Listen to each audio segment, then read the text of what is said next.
ขาดเฮ้อได้หยาดน้ำหมายตาลอุทิศกุศลเฮ้อแก่วะลาญาติกาอันผู้มรณาไปสู่ปรโลกไปนากันเขาได้ตกถอยจาอยู่ในห้องละอบายเฮือเขาตั้งหลายได้พ้นตียากได้ออกจากตีผ่านได้อยู่สุขสำราญด้วยอำนาจกุศลเฮือได้นำตนเข้าไปเกิดที่จันฟ้าเลิศตะติงสาได้บ่ฮือชื่อว่าหมู่เฮามีกตัญญูตาเพื่อแผ่ตอบแทนคุณพ่อแม่และญาติกาตั้งวงศาครูบาอุปชายะอาจารย์ตามดังเตสะแปะตานายานได้เทศนาแก่พระญาปิมปิสารในอดีตการปางก่อนตามบทบาทถอยบาลีอันมีมาแต่เก่า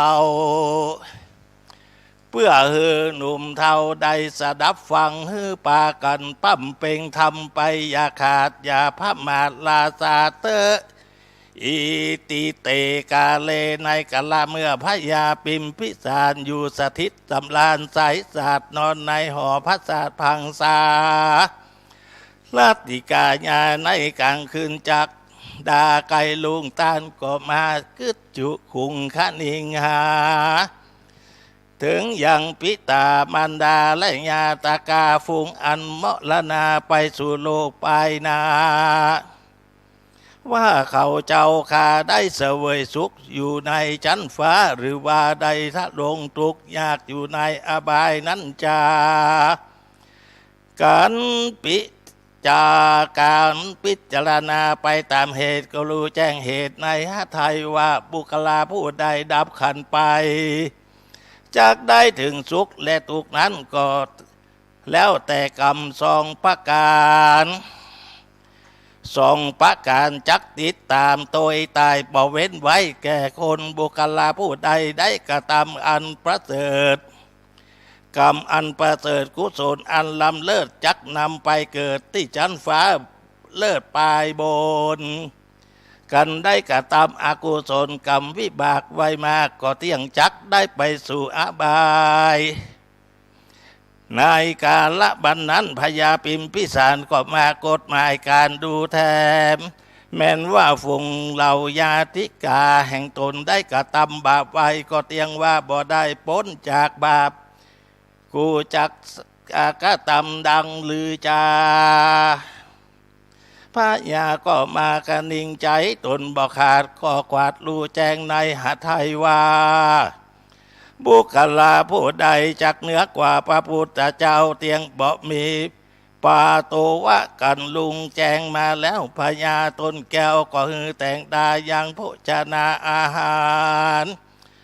ก็พร้อมด้วยบริวารเมืองหมู่ก็เสด็จเข้าไปสู่เวรุวนาราม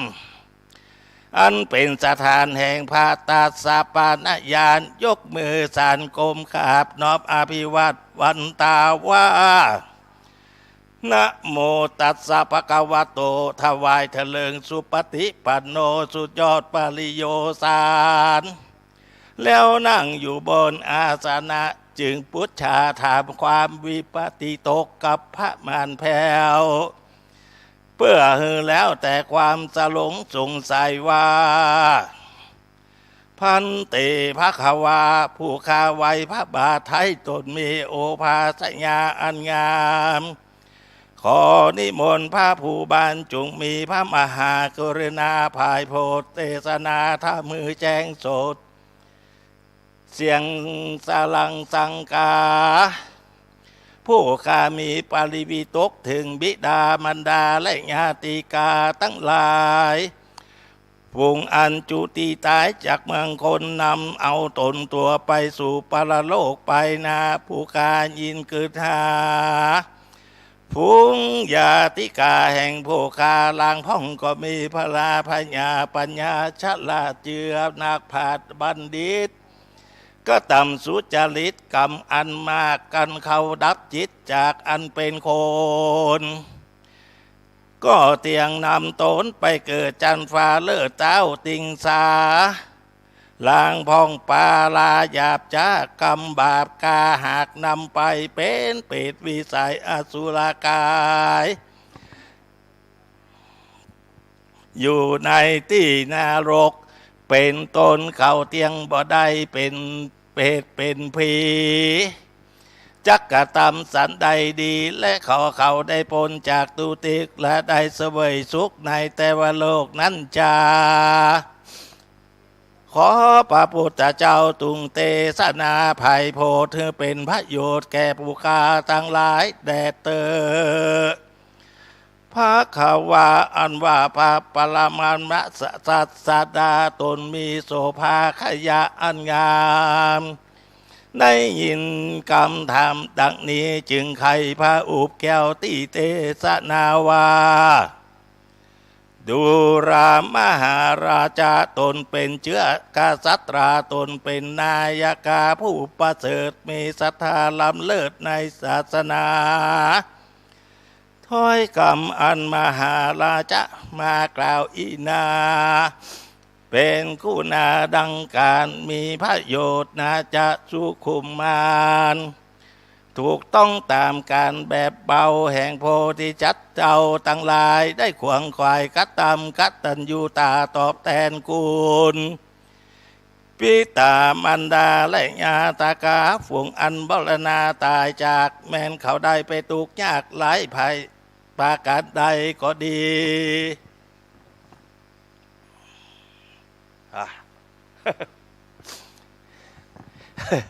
สุมาเตอากาศเนาะ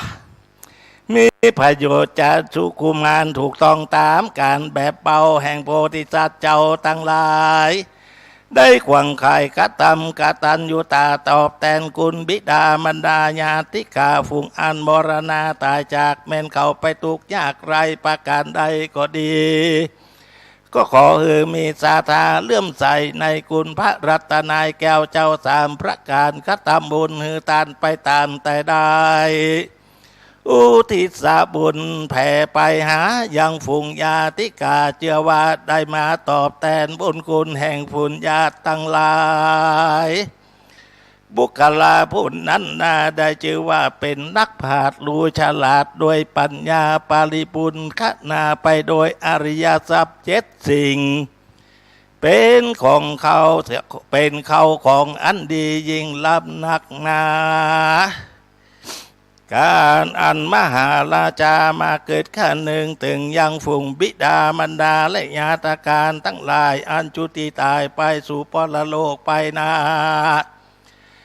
การเขาไปตกถอยจ้าอยู่ในอบายใครให้เขาทั้งหลายได้พ้นจากทุกข์ให้เขาได้เสวยสุขเสถียรจึงมีศรัทธาเป็นเปลี่ยนเลื่อมสายตกแต่งจตุปัจจัยสังสีมีผ้าจีวรพิฆาหารมาถวายเป็นทานแก่อริยสงฆ์เจ้าเฮือเจือโคดเงาสาวกาแล้วอุทิศบุญไปหาฝูงญาติกาพี่น้องคือไปตกอยู่ในห้องอบายหมู่เขาตั้งหลายก็จักได้พ้นจากทุกข์แล้วได้เสวยสุขอยู่บนจังฟ้าเต่าติงสาโดยกุศลนาบุญอันมีพระการหากได้มากระตามนี้และนาก็มีพลานิสงหาสั่งมาเปรียบเทียบบ่ได้แม้นมหาพรหมมีปัญญาทิพย์ก็ได้ปันเป็นต้นก็บ่อาจจักนับพลาผลอานิสงส์นั้นใดเต้าเว้นไว้แต่พระถาคตผู้เดียวดูรามหาราชะส่วนฝูงเป็ดนรกกันว่าตกถึงเดือน12มาใครถึงเติงการละตานใดมาลอดใจจะยมมาบานก็ตอดอนุโมทนาอนุญาตปงปล่อยให้สัตว์นรกตั้งหลายได้มาเยี่ยมกายหาฟุงวงศาพี่น้องได้โคดห้องเมืองคนเพื่อออกมาขอฮับเอากุศลส่วนบุญทานแห่งญาติกาอันได้อุสิตนาปูนได้ทาเพื่อหือเขาได้วายนาปิกปอกกลับคืนไปสู่อบาย การฝูงเป็ดตั้งหลายขึ้นมาลอดห้องเมืองคนก็รีบหายแผ่วไปเสาะหาฝูงเหล่าญาติกาแต่พี่น้องอันอยู่ในห้องเมืองคนเพื่อหวังจากใดฮับเอากุศลปาหื้อตนได้พ้นจากเพศออกจากเขตในอบายส่วนเพศผู้อันเป็นปิตามารดาปู่ย่าตายายก็รีบแล่นพายไปยังฝูงทะคุณยุมหมู่จุมลูกเต้าฟังไปหาลูกหลานเล่นตั้งหลายส่วนเพศพวกฝูงเป็นลูกเต้าหลานเล่นก็ฟังลูกแล่นไปเสาะหาบิดามารดาปู่ย่าตายายแห่งไผ่มานเล่นซับสนซับสอดพับตุกสลอดสถานแห่งห้องเขตฝูงพองน้องก็แล่นไปหาพี่ส่วนเพศผู้พี่ก็แล่นไปหาน้องอย่างที่ห้องแห่งเกหาส่วนเพศสามีก็กาไปเสาะหาภาริยาเมียเก่าส่วนเพศฝูงเป็นภาริยานั้นเล่าก็ไปเสาะหาฝูงผัวเก่าดับไข่ไปมาพับไข่ไปมาตามเกหาและกองน้อยใหญ่แล่นพับไผ่ไข่ไปมาในวัดวาอารามพับศาลาและกุฏิลงโบสถ์เพื่อประโยชน์ใครรับเอายังส่วนตาลบุญตาลฮือได้ปั่นพ้นจากเพศพ่องไปสำแดงเพศอสุรกายส่วงผุนเพศที่ได้ปบใส่ฝูงญาติกาก็มีศรัทธาหูจักคุณบิดามารดาญาติกาแล้วได้มากระทำบุญไว้ทาเขาก็ได้มาฮับเอาแล้วดังอันกลับไปเปตนาคุณสู่ชั้นฟ้าเมืองสวรรค์ส่วนเพศฝูงบ่ได้ปะหันญาตกาฝูงหาศรัทธาบ่ได้ก็ลวดบ่ได้ฮับส่วนบุญส่วนกุศลก็จะเดินเววนสอดภาพลอดเมืองห้องไปมาตามสัญญานานาประการฮือพี่น้องชาวบ้านได้ยินได้ฟังบางพ่องก็ไปเขานี่มีฝันบอกฮือคนปงปันได้งูพ่องก็ไปสู่ครูบาอาจารย์ที่กรรมฐานเข่งขัดโปโตอับตนเพ่งโดยพระมวิหารแล้วบอกอาการทุกข์ยากอดอยากอาหารเป็นทุกข์ผ่านลำบากขอฮือบอกหมู่ญาติปงปานขอรีบกระทำบุญตานหาพ่องเตอะว่าอ่านเพศหลังพ่องก็สอดดันไปหากัดปลาใส่กันก็จะถามกันว่าตั้นตั้งหลายเฮ้ยยังได้รับส่วนกุศลนาบุญอันฝูงญาติกาวงศาพี่น้องแห่งตาลกลับวันกาตำบุญมาหาพ่องแล้วกาเพศหลังพ่องก็จะตอบว่าตูคาได้รับแล้วว่าอ่านลางพ่องก็นั้นลางพ่องนั้นก็ตอบว่าตูคายังบ่ได้รับเตื้อเลยที่อันเฟดพุงอันบ่ได้รับส่วนบุญส่วนสุนตานก็ได้มีความเววนห้อนใจว่าจักกะตามสันใดเล่าตั้งแต่ข้าออกมาจากนรกจวนจักดาถึงเวลาหมดเขตเหตุว่ากำปลายหลังเรากระทำไวมากวิบากอันนั้นหากมันกำบังบ่ฮือได้ปะหันพี่น้องลวกได้ทุกโศกต้องเวทนาบัดนี้เราหาที่เปิงอาสะไหลบ่ได้เหตุบ่ได้กระทำบุญใบเมืองโคนบ่ได้กระทำกุศลในศักญาติเป็นต้นว่าใส่บาตรทักษาศีลฟังธรรมบ่ได้กระทำอันกรรมอันดีบ่ได้กระทำกรรมอันดีมีเมตตาภาวนาบ่ได้บวชในศาสนาพระพุทธเจ้า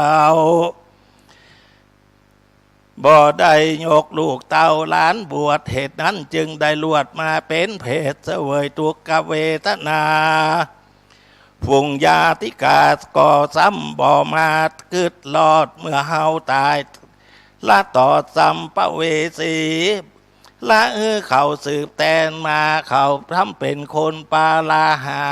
พระญาปัญญาบดายฮับสมบัติเราไว้แล้วก็บอกกระทำบุญโตยหาอะโอวาตาโอนอเป็นตุกแต่ละนอสั่งเรามาพอเป็นปุญดังนี้ยิ่งกว่านี้เราจักกระทำสันใดเราจะส่วนเพศสามีเก่าและภรรยาต้องก็มาจ้าจุ่มสามฮือแก่ลูกอันใดรวม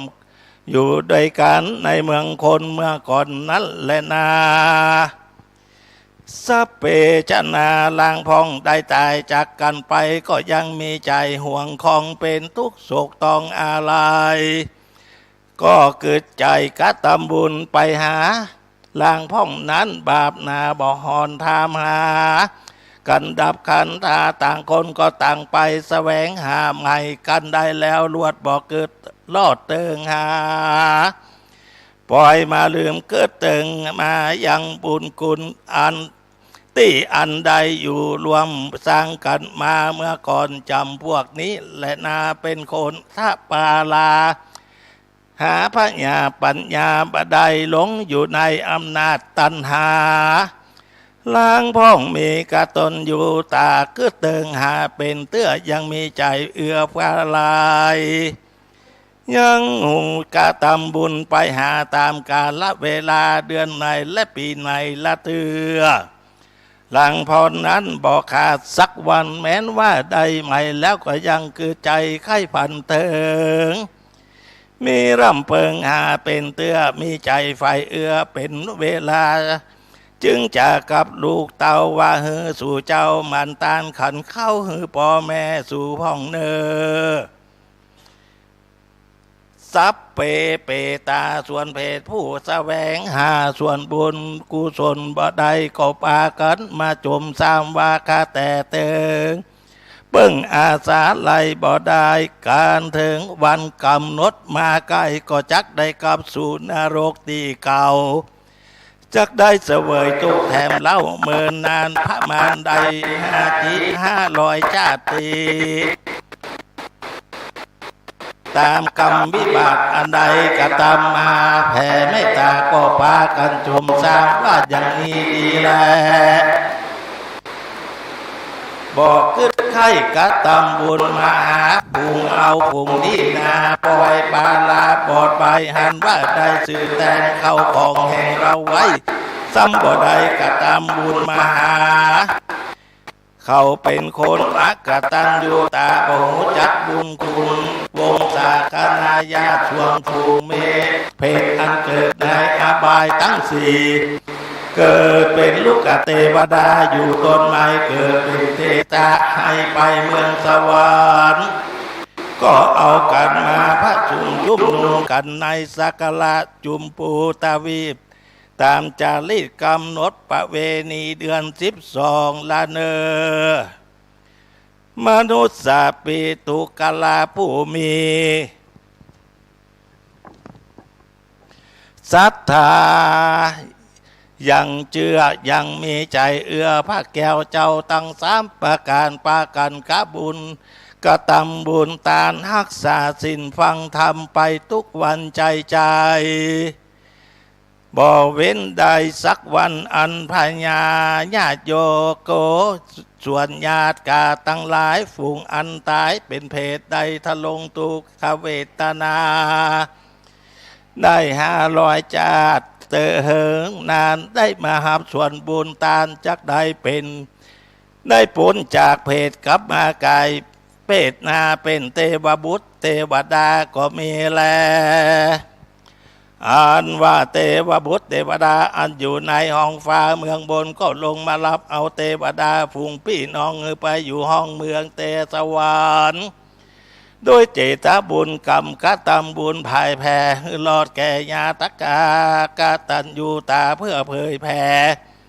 แต่นคุณพ่อแม่วงศาก็มีวันนั้นแล ตั้งสู่ตัวพญาปิมพิสารได้ฟังธรรมเทศนาก็มีหไทยผ่องแผ้วยินดีแล้วกลมควายอัญชลีไปสู่สถานที่อยู่แห่งตนก็มีนั่นแหละกันมาหลอดแล้วก็ฮือตกแต่งแปลงได้ยังโภชนะอาหารมีองค์การฮือเสนาอัมบาตออกเป่าประกาศแก่ประชาลาดได้มีศรัทธาฮือตกแต่งดาปัจจัยสี่กันถึงวันลุงเจ้าก็พร้อมโดยบริวารมวลหมู่เข้าไปสู่พระสัพพัญญูเจ้าก็ถวายข้าวพิฆาหารกับตังบริวารพร่ำพองขอยืนน้อมถวายทาน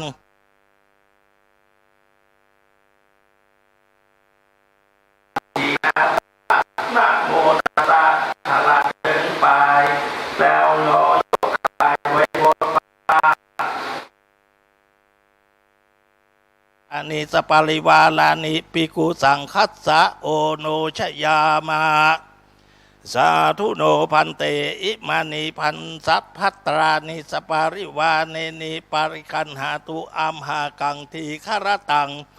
หิตายาสุขายะดังนี้แล้วพร้อมกันตั้งกรรมพาธนาเอาตัววักไฟแล้วอุทิศนาส่วนบุญไปให้แก่ญาติกาฟุงอันตายกันพระพุทธเจ้าฉันแล้วก็เทศนาธรรมว่าธรรมวรังพุทธายาติบุคลาผู้ใดมีศรัทธาเลื่อมใสได้สร้างอารามกุฏิวิหารศาลากวนตานอาสะรวมลงอุโบสถะแก่สมณะเจียงคานสร้างโหนต่างเป็นสาธานมีศรัทธาตานตรงจอชัดการปัสทวีตั้งผ้าอาบน้ำฝนสบงจีวละเครื่องบริโภคแก่สมณะตามกาลปาเวณีเมื่อเดือนจีปีใหม่ฮือได้บ่ได้ขาดปากันญาตินามอุทิศนาบุญไปหาผู้คนอันมรณาตายไปจากโลกไปนะแม้นเขาได้คาได้ไปตกถอยจ้าอยู่ในห้องอบายในเป็นเพศสุรกายและชัดเตราชานเขาก็จักได้รับบุญส่วนตานอันได้กระทำไว้ทาเขาก็จักว่ายนาไปเกิดสุคติสวรรค์เสวยวิมานคำพาเสดในจันฟ้าเลิศจุติดาเตสนาวาสาเน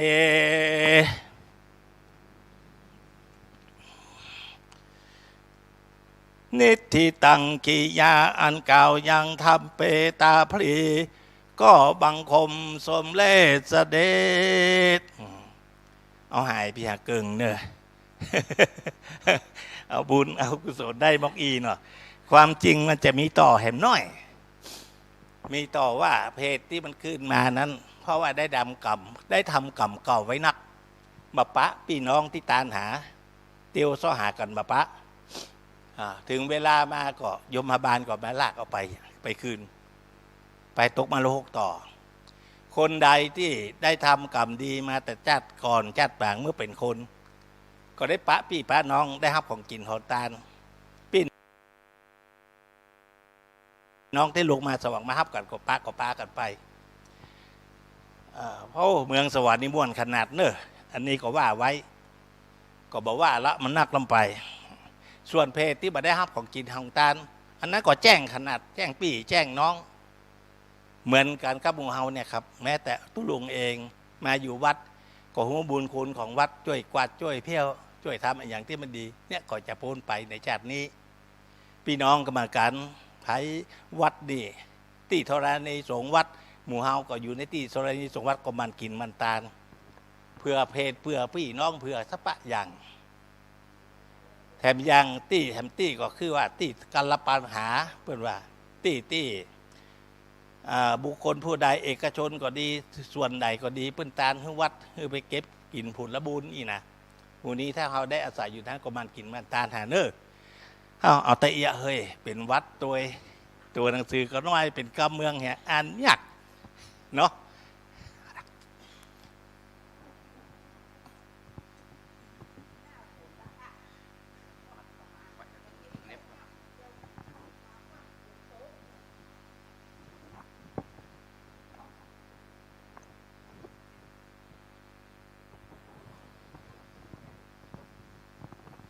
ที่เราได้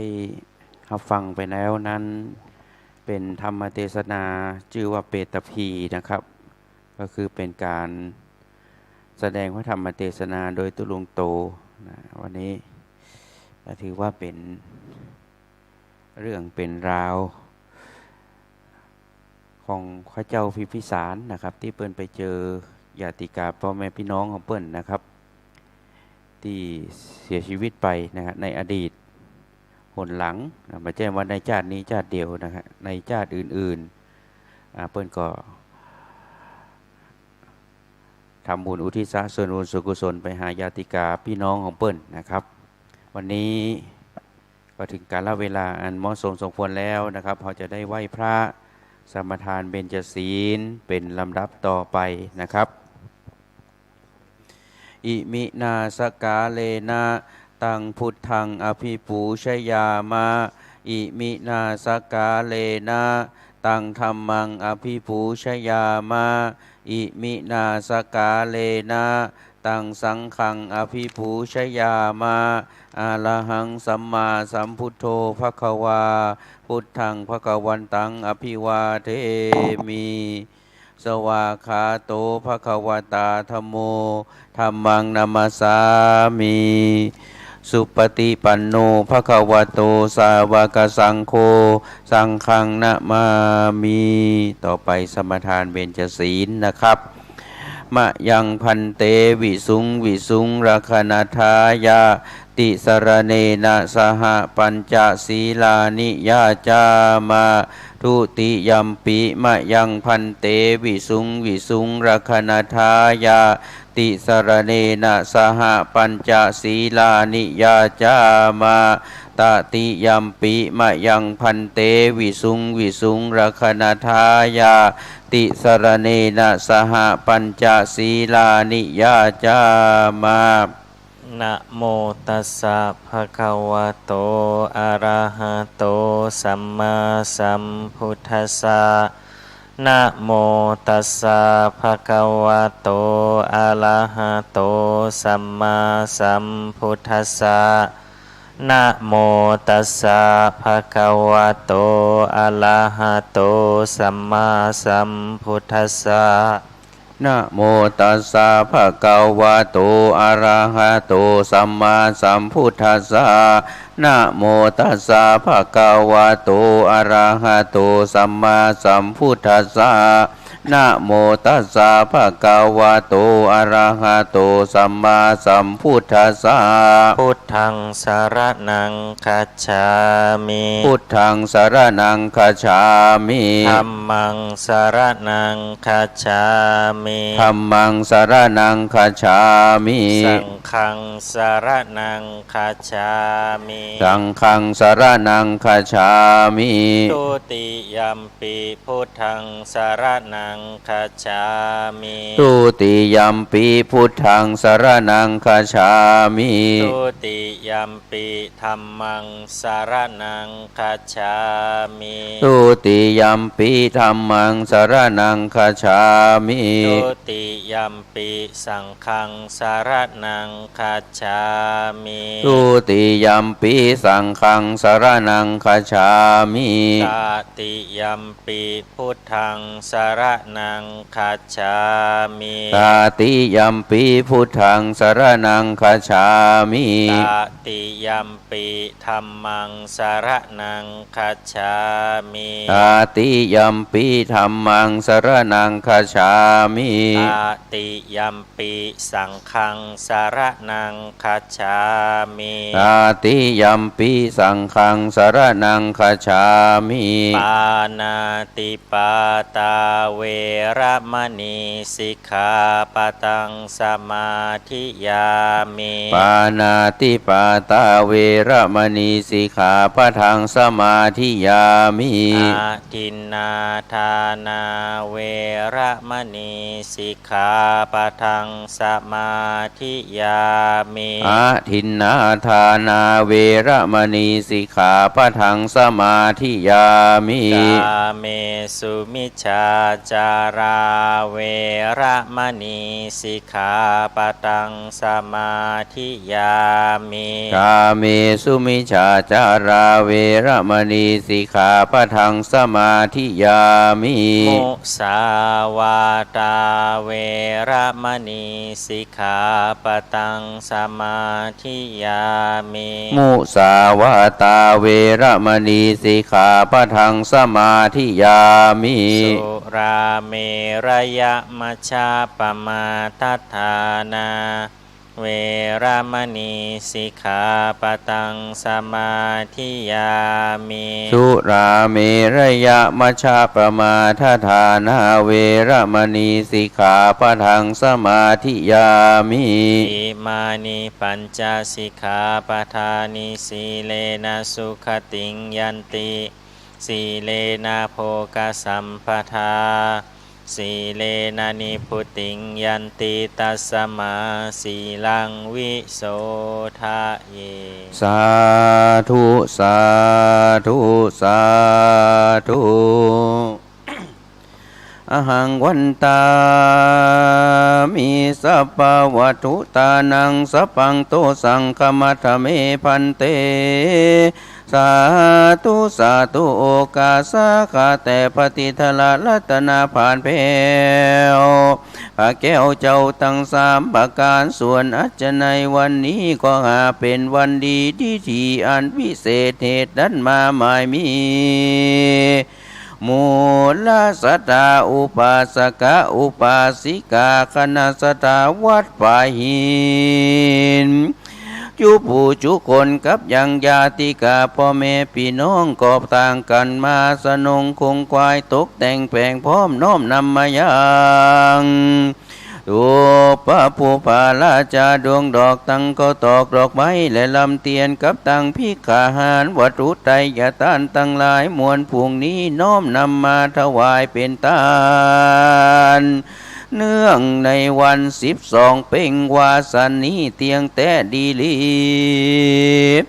บัดนี้ก็เป็นการบรมวลดีพร้ำพร้อมเพื่อจักยืนน้อมถวายคือเป็นต้านผู้ฆ่าตั้งหลายจริงมีบุพาบ้านดวงดอกตั้งเขาตอกดอกไม้และลำเตียนกับน้ำสุกันโตตะกะเพื่อจะขอสุมายามเมื่อมูลสัตตาผู้ฆ่าตั้งหลายได้ตกแต่งห้างดาตานหลอนมีจิตใจบ่ชื่นบ่บานมัวมืดได้กล่าวกำลังลืดโมโหนับปาโลออกปากเป็นคำกาหยาบวจีกรรมอันหนึ่งก็กลัวพิจากกองทำสามสิ่งคือบุพเจตนายิ่งบ่ได้บังเกิดขึ้นในใจ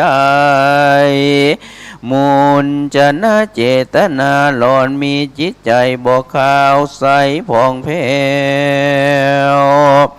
อัปปลาปากาเจตนาอันใดหือตาแล้วบ่มีใจจมชื่นและยินดีบ่มีปิติใสชื่นตองผู้ข้าก็กลัวเกี่ยวข้องโดยโลภะมาเจละธรรมมาติด8จริงได้แขวดขอสุมาขอปฏิทละรัตนาภายโพธสัพวะโตษหมู่เวรกรรมขออย่าได้เป็นนิวรณธรรม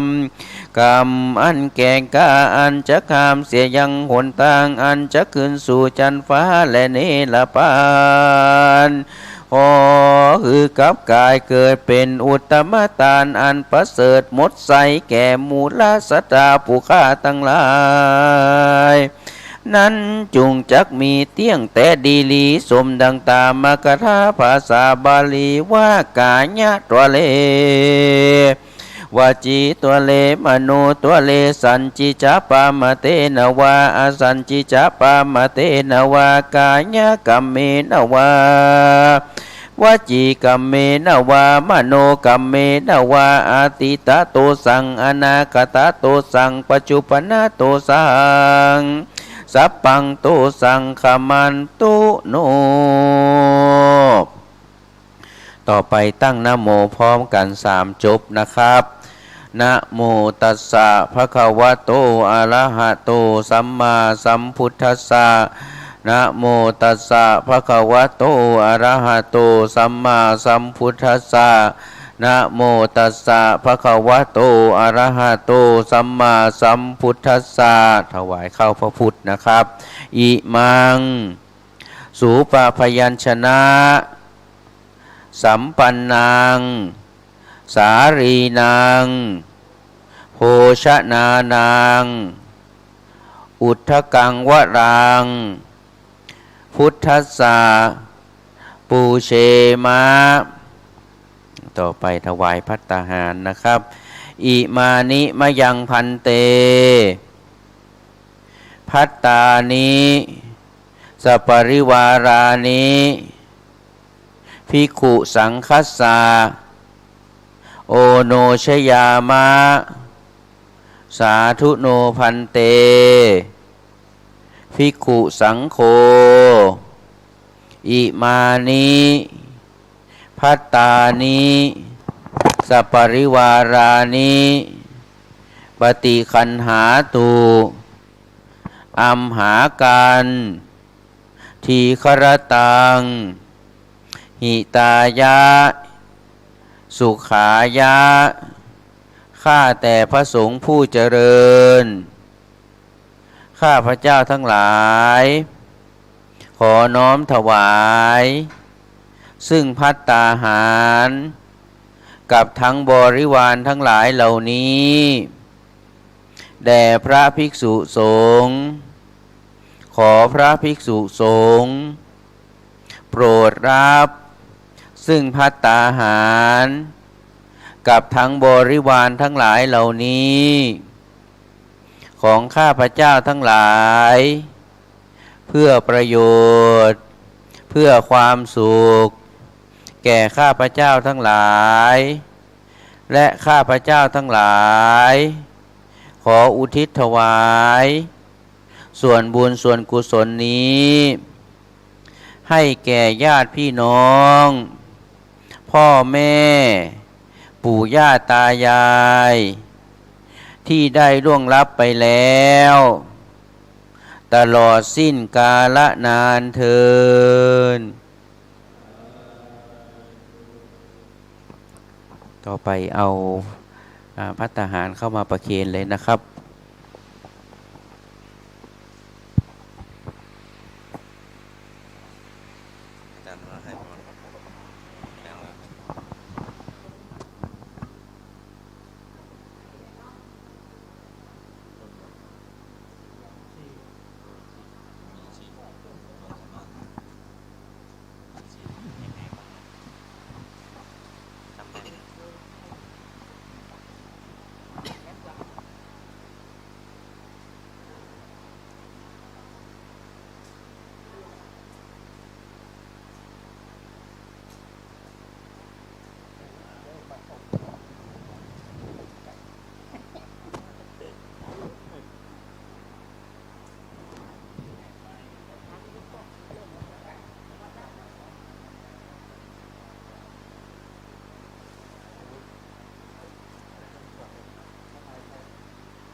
น้ำท่วม ข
ถ้าศรัทธาก็เตรียมถุงยังชีพมาให้เนอะตอนนี้ก็รวบรวมอยู่เนาะมีอย่างก็เอามาหอมได้มาม่าปลากระป๋องยาก็ดีเนาะก็หลวงพ่อรองอำเภอวัดพระสิงห์วัดบางสิงห์คำเนาะเพิ่นเป็นฝ่ายสงเคราะห์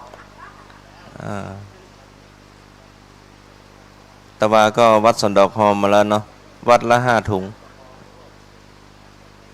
รวบรวมเราจะได้ไปส่งที่วัดบางสิงห์คำเนาะก็เอ็นดู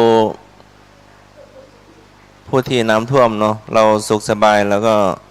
ช่วยเปิ้นเนาะบ้านก็หายรถก็ไปกับน้ำบ้านก็ไปกับน้ำลูกเมียก็ไปกับน้ำหมดเหลือแต่ตัวคนเดียวเนาะมาหอมได้เด้อที่พ่อครูก็ได้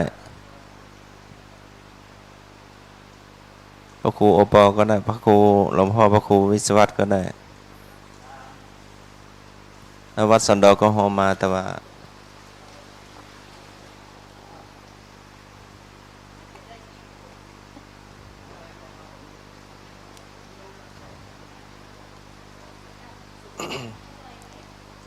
รถด่วนวันนี้ก็ที่พุทธสถานเนาะแม่ดาด้าก็เสนอว่าจะไปศีลวันที่วัดสังเขียนเนาะจะได้ไปเชิญชวนมาวัดเราเนาะวันที่29ก็ธรรมสัญจรครั้งสุดท้ายที่วัดลำเปิงเนาะ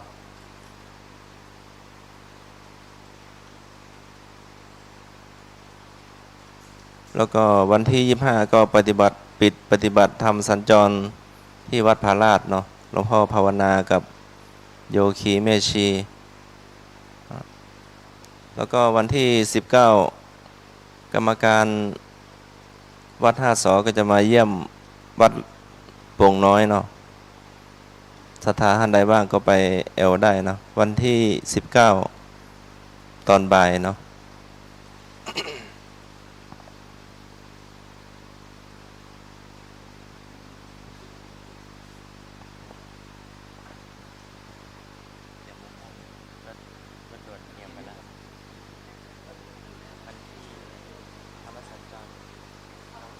ครั้งสุดท้ายที่วัดลำเปิงเนาะธรรมสัญจรวันที่29เนาะ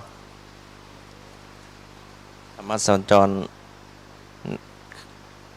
คณะสงฆ์ตำบลเราเทศบาลสุเทพเราเนาะแล้วก็รถด่วนก็ตอนนี้ก็ทั้งกรรมการทั้งพระสงฆ์ก็เตรียมกันอยู่เนาะเพราะมันงานใหญ่ก็ประชุมหลายครั้งเนาะแล้วประธานกลุ่มหนุ่มสาวก็จะมาดูช่วยดูตัวเนาะเอาติดต่อเพื่อนไว้แล้วเนาะ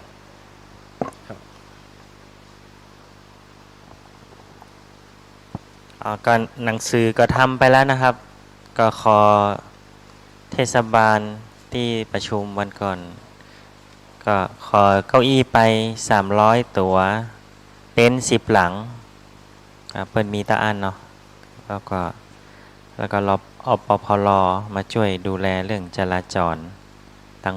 วัดเฮาแต่ว่ากลุ่มหนุ่มสาวเพิ่นก็จะมาดูแหมกรรมใกล้ๆเพิ่นอาจจะมาช่วยจัดโต๊ะหมู่บูชาอะไรอย่างนี้มาได้ส่วนดอกไม้เขาก็จัดไหมฮะดอกไม้เขาจัดโต๊ะหมู่ใช่ไหมฮะโต๊ะหมู่เขาก็จัดดอกไม้ของเขาครับแท่นโพเดียมอย่างนี้มาได้เฮาก็ถ้าจะมาเสริมก็คือประดับตามมุมตามอย่างเสริมคือเปิ้ลเนี่ยเนาะครับก็แล้วแต่ว่าตามสถานที่ตรงบนศาลาเนี่ยอาจจะตรงโต๊ะผู้ใหญ่พ่องอะไรอย่างพ่องเองก็ได้ครับแล้วก็นอกนั้นก็บะมีอย่างก็คือรอเก้าอี้เปิ้นมาลงของมชนี่ขอเปิ้นมาลงวันที่30ก็อาจจะ30 กันยา 300ตัวเนาะมชแล้วก็คอเปิ้นเปิดประตู แต่ว่ารอเปิ้นติดต่อมาอยู่ว่าเปิ้นจะว่าจะใดครับ ก็ส่วนที่จะไปคนก็บ่มีหยังคนยังเก่งก็คือคนทีวี จากโรงเรียนสาธิตขอเปิ้นไป55 นิ้วได้ตัวเดียวเปิ้นมีตัวใหญ่ให้ตัวหนึ่งก็อาจจะเอาไปตั้งต่างนอกก่อนฮะใหญ่เลยนี่หน่อยหรือประมาณนี้บ่ฮู้นะแต่จะน่าจะใหญ่กว่านี้หน่อยก็ไปตั้งตรงเต็นท์ต่างนอกที่เราจะตั้งนะครับส่วนอื่นๆก็วันที่2เดี๋ยวก็ดูกันแหมกรรมเนาะครับ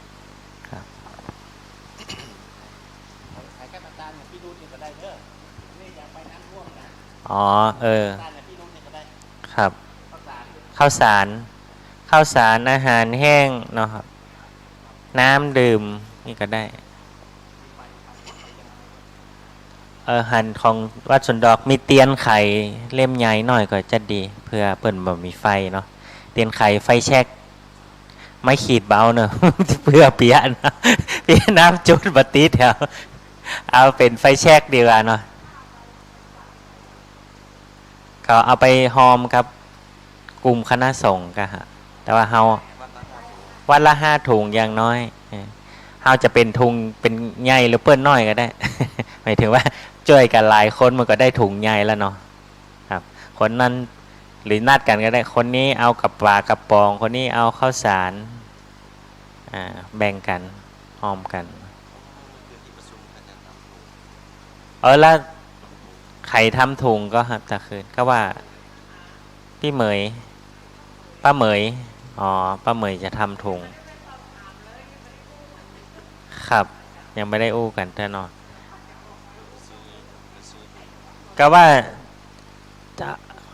จะหอมเอามากล่องตั้นใดดีกล่องศาลาเนี่ยบอกครับก็ว่ากล่องตังอาจารย์วิศวัตมันจะเต็มห้องเนาะครับจะได้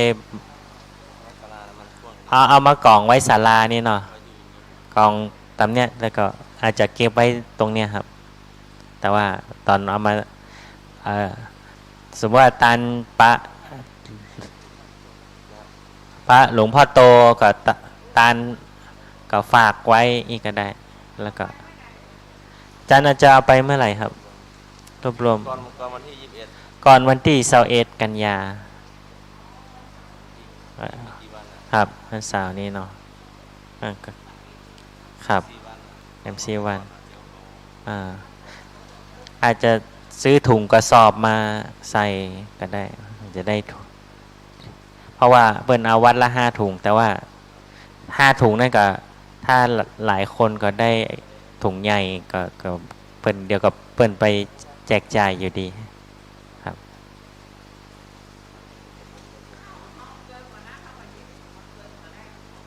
ครับเกินกว่าก็ได้เป็นอย่างนี้แต่เปิ้นขอ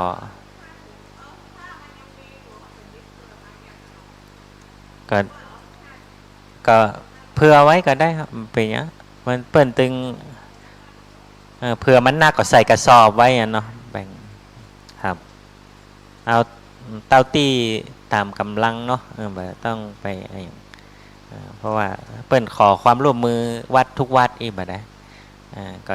ช่วยกันบ่ได้เอาไข่ไข่หอมกับฝากหอมมาอย่างนะครับ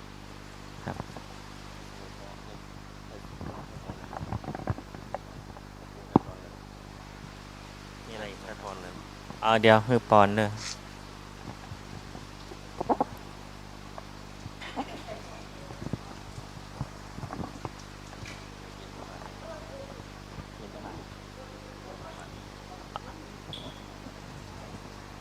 ยะถาวาลิวาหาปุลาปาลิปุเรนติสาคารังเอวะเมวะอิโตทินังเปตานังอุปกาปติอิชิตังปฏิตังตุมหังคิปะเมวะสมิจันตุสัพเพปุเรนตุสังคปาจันโทปนารโสยะถามณิโชติราโสยะถาสัพพิติ วิวาชันตุสัพพะโรโควินาสันตุมาเตภาวะตวันตารายสุขีทีกายุโกภาวะอภิวาทนาสีลิสานิวุฒาปัจจายโนชัตตารโอธรรมาวัฏันติอายุวันโนสุขังภะลังอายัญจาโคทากีนาทินนาสังคัมหิสุปฏิทิตาทิคาระหิตายาสถานาโสอุปกาปติโสยติธรรมโมจาอายังนิทัสสิเปตานาปูชาจากาตาอุลาลาภาลัญจาภิกขุนามานุปาทินตุมเหหิปุญญังปัสสุตังอนัปปะกันติภาวตุสัพพมังคังรักขันตุสัพพเทวตาสัพพพุทธานุภาเวนัสสัทธาโสภาวันตุเตภาวตุสัพพมังคลังรักขันตุสัพพเทวตาสัพพธรรมนุภาเวนัสสัทธาโสทิภาวันตุเตภาวตุสัพพมังครักขันตุสัพพเทวตาสัพพสังฆานุภาเวสัทธาโสทิภาวันตุเตสาธุสาธุสาธุต่อไปกรวดน้ำหมายตาลนะครับอิตังตานากัมมังนิปานาปัจจายโยโหนตุโนนิจังอิตังศีลากัมมังนิปานาปัจจายโยโหนตุโนนิจังอิตังภาวนานิปานาปัจจายโยโหนตุโนนิจังยังกินจิกุสาลังกาตาพังกัมมังสาเปหิกาเตหิกาตังปุญญังโนอนุโมสุนันตุโพนโตเยเตวะอาสามิงทาเนอาทิคาตาทิคายุกาสัตตาโหนตุสัพพสัตตานังสุขีอัตตานังปาลิหามาตาปิตาสุกิตาโหนตุทุกขาปะมุนจันตุสัพเพญาตากาสุกิตาโหนตุทุกขาปะมุนจันตุสัพเพอายาสุกิตาโหนตุทุกขาปะมุนจันตุสัพเพปิสาสัพเพญาคาสัพเพเปตาสุกิตาโหนตุทุกขายันตุสัพเพนาคาตาสุกิตาโหนตุทุกขาปะมุนจันตุสัพเพเทวาสุกิตาโหนตุทุกขาจันตุสัพเพอาจาริยุปัจจายาสุกิตาโหนตุทุกขาปะมุนจันตุสัพพสัมปตินังมีจันตุโวพุทโธมังกาลาสัมพุทโธสัมพุทโธติปัจจุตโมพุทธมังกาลามาคัมมาสัพพทุกขาปะมุนจเลธัมโมกาลาสัมพุทโธคัมภีโลทุตาโสอนุงธรรมมังกาลามาคัมมาสัพพพายาจาเลสังโฆมังกาลาสัมพุทโตวาลาทากิเนยโยอนุตตาโลสังฆามังกาลามาคัมมาสัพพะโลกาปะมุนจเลต่อไปวันทาน้อยต่อองค์ท่านอาจารย์พระครูสมุวิศวัตวรกิจโจท่านเจ้าวาดวัดปลายหินนะครับวันตามิพันเตสัพปังอาปาลาทังขามาธาเมพันเตมยากะตังปุญญังสามินาอนุโมทิตาปังสากาตังปุญญังไมหังกาตาพังสาธุสาธุอนุโมตามิจัตตาโลธัมมาวัฏันติอายุวันโนสุขังปะลาสาธุสาธุสาธุบอกต่อกันไปเด้อของที่นำมาบริจาคต้องดูวันมรยุเลยเด้ออันทีเอาไปซื้อของเขาไม่ได้พอเนาะมันหมดทำ2 วันจะมรยุเลยเพื่อเอาไปถึงปุ่นมรยุพอดีเลย บางทีซื้อของเขามันได้ดูเนาะตามร้านเซเว่นเนี่ยแม่นแต่ของบริจาคเหมือนกันละที่เขาใส่บาตรทั้งนั้นเขามันได้พอเนาะเพียมาถึงวัดพรุ่งนี้หมดอายุแล้วเราเก็บไว้คืน2 วันมันได้ละหมดอายุละเพราะนั่นสิ่งสำคัญนี่คือของแห้งนี่ของแห้งได้หนักเขาแบบเบารวมมากก็ได้เอาเป็นอย่างเดียวมากองหนึ่งแพ็คหนึ่งก็ได้ปลากระป๋องแพ็คหนึ่งจำเป็นจะต้องมาเอานั่นน้อยนั่นมารวมกันจะเป็นมีอย่างเอานั่นมาจริงๆแล้วทางรองอำเภอวัดวังสิงคำเนี่ยเป็นเฮือว่าแต่ละวัดถ้ารวบรวมจากญาติโยมแล้วเอาไปส่งแพ็คเป็น5 กอง 5 ถุงไปส่งที่วัดวังสิงคำเลยจะถุงน้อยถุงใหญ่ก็ได้ใครมีสิ่งของจะเป็นจตุปัจจัยเป็นเงินไปอย่างก็ได้เขาก็รวบรวมมือเปิ่นมาใจว่าเขาเนี่ยไปรวมเหมือนที่ตำบลมาใจเขาได้5 ถุงปั๊บไปส่งที่อำเภอเลยรองอำเภอวัดวังสิงคำเปิ่นจะจัดการคนเดียวเปิ่นก่อนวันที่21พอ21ปั๊บแล้วต่างวัดวังสิงคำเนี่ยเปิ่นไปเฮือจังหวัดมันจะไปเป็นทอดที่นี่นะถ้าใครจะเอาไปที่วัดวังสิงคำเลยก็ได้อันนี้ก็ได้ถ้าศรัทธาเขาจะมาขึ้นมาวัดเนี่ยเอากัดหลบล้อมไปก่อนวันที่21ก่อน